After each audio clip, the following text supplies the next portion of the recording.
Just when we thought failure was inevitable, Speaker Mike Johnson and House Republicans were able to adopt a budget resolution that lays the foundation for Trump's agenda. The bill's framework centers around GOP priorities like energy, border, and taxes. The bill passed along party lines, 217 to 215, with the exception of Republican Congressman Thomas Massie, who voted no. My guy. Johnson celebrated the win, but Democrats aren't too happy. We have a lot of hard work ahead of us, but we are going to deliver the America First agenda. We're going to deliver all of it, not just parts of it, and this was the first step in that process. Donald Trump, the administration, and House Republicans are hurting the American people. It's unacceptable, unconscionable, un-American, and we are not going to stand for it 1 minute. The resolution lays out a plan for $300 billion to go to the border and defense. There's a $2 trillion spending cut target with a $1.5 trillion floor across committees. The ceiling on the deficit impact on Trump's tax cut extension will be $4.5 trillion, and the debt limit increase is $4 trillion. Just hours before the legislation was passed, there were multiple holdouts on the Republican side. The problem was they could only afford one no vote. Representatives Victoria Spartz, Warren Davidson, and Tim Burchett were mainly concerned about spending cuts and how they would affect the budget.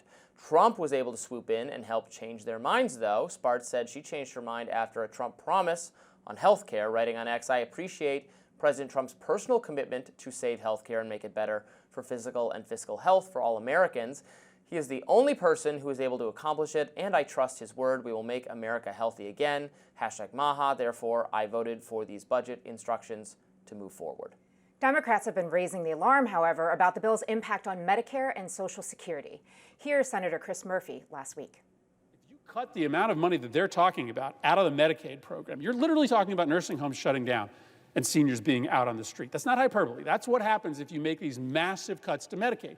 And so what they're talking about this year is not just running up a credit card bill in order to fund the tax cuts for the wealthy. They're literally talking about putting seniors out on the street in order to fund a tax cut for the wealthy. The whole thing just feels like a scam to people. And here is Representative Jeffries yesterday with all of his fellow Democrats behind him. Children will be devastated. Families will be devastated. People with disabilities will be devastated. Seniors will be devastated. Hospitals will be devastated. Nursing homes will be devastated. So let me be clear, House Democrats will not provide a single vote to this reckless Republican budget. Not one.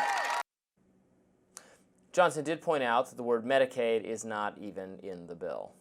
Democrats made an effort to get their bench to show up and oppose the initiative. For instance, Congresswoman Brittany Peterson had given birth a month ago, but she showed up to give a speech while holding her baby. Meanwhile, Congressman Kevin Mullen traveled to D.C. with an IV on the plane after spending a week in the hospital. He had 3 surgeries, an infection, and a blood clot. President Trump told the Hill yesterday the House has a bill and the Senate has a bill, and I'm looking at them both and I'll make decisions, but I don't know where they are in the vote. I know the Senate's doing very well and the House is doing very well, but each one of them has things that I like, so we'll see if we can come together. Democratic TikToker Harry Sisson wrote on X, "Republicans just voted to cut Medicare and Social Security so that they can give billionaires a huge tax cut. They're gutting your programs to help Elon Musk get another yacht. It's despicable." Political strategist Joey Manarino wrote, "Medicaid reported $50.3 billion in improper payments in the last fiscal year. Audits in various states revealed up to 20% of Medicaid expenditures went to ineligible recipients. When the Democrats lie and say the budget that passed last night cuts Medicaid, they're lying. It cuts waste, fraud, and abuse." Others on the right felt a little bit differently. Liberty Lockdown co-host Clint Russell wrote on X the following, "We aren't at war nor in a recession. There is a Republican-led House, Senate, and White House. Don't get mad at Massie for voting no against more deficit spending. Get mad at the rhinos who continue to prove they have no intention of balancing the budget." Yes, Thomas Massie said on X that he believes the budget extends the 5-year tax holiday we've all been enjoying, doesn't cut spending very much, increases the deficit by over $300 billion. Over 10 years, it would be $20 trillion, and so he voted no.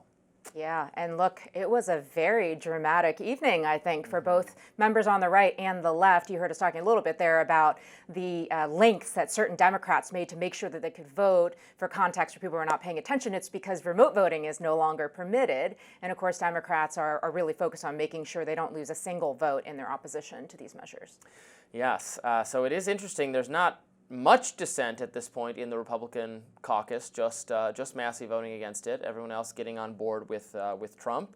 So that it's always interesting. You know, Democrats are saying this cuts too much. Then you have a couple dissenting Republicans saying it doesn't cut nearly enough, and you have what I would describe as business as usual, and a lot of MAGA people think is business as usual coming from Speaker Johnson. But we'll see how popular this is. Yeah, I mean, I think this is where the rubber meets the road. I mean, I think part of the point that Democrats are making is that if you look at the various items that are on the docket, it is highly likely that some of these more social safety net programs are the ones that are going to take the cuts.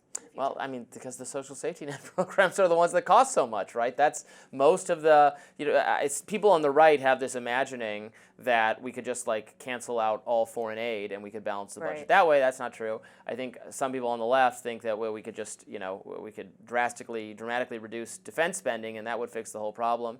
I'm for dramatically reducing defense spending, but the bulk of the problem is how much we spend on Social Security, Medicare, entitlements. That is what our government spends money on. And I would add, the American people suggest in polls that they're not very happy with the quality of care they get from the healthcare system, despite us spending so much money on it. Why is our system less efficient than peer countries that spend not as much money? And I know I argue with progressive people who say, well, our system needs to be more government run and that would make it cheaper and more efficient like those systems. I obviously have some skepticism about that, but something is clearly wrong because we have a massive, giant, bloated federal bureaucracy that does have fraud. There's examples of Medicare fraud that have been reported on by mainstream institutions, advantages for the healthcare companies, the pharmaceutical industry, and and we don't love the care we get. So something is clearly wrong. We could have an entire 2-hour show on our medical system and how we compare to other first world nations around the country. I think absolutely there are things that need to be addressed for sure.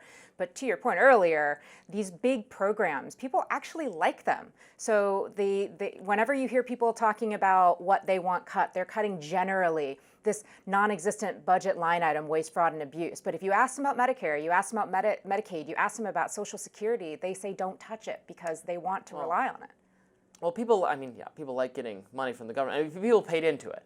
You pay into Social Security all your life, so you expect you feel owed. You feel owed. I get that. The problem now is the people paying into Social Security right now are paying for the people taking. Like, there's more coming out than going in, and people paying into it now, young people, are, in my view, the victims of like generational theft.